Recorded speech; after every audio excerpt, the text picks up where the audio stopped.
Canal, which normally flowed away from Lake Peigneur and into the Gulf of Mexico, actually reversed direction under the intense sucking power of the whirlpool. As the water rushed into the now nearly empty lake bed, it formed a 150-foot waterfall, the highest ever in Louisiana. That's the only time the Gulf of Mexico flowed north, basically.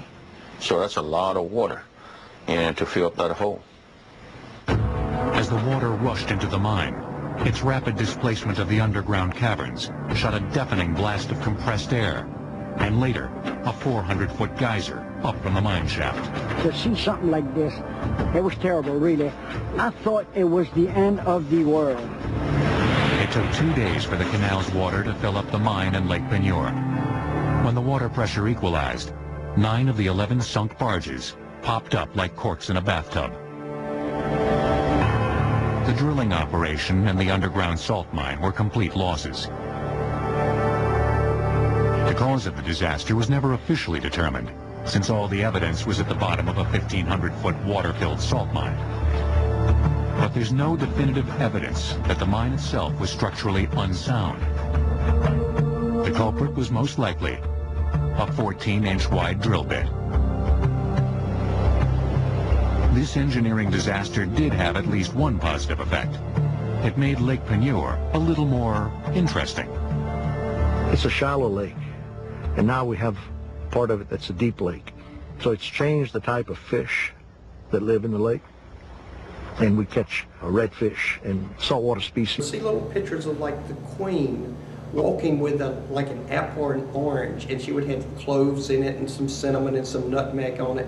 And as she would walk, she would have it in front of her, and she talked to her class that she ruled, the peasants.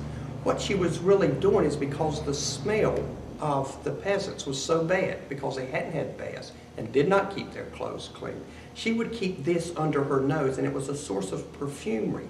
So when she talked to the peasants, she wasn't really smelling them. She was actually smelling the nutmeg and the cinnamon and the juices that were coming out of the apple or the orange as it would waft up.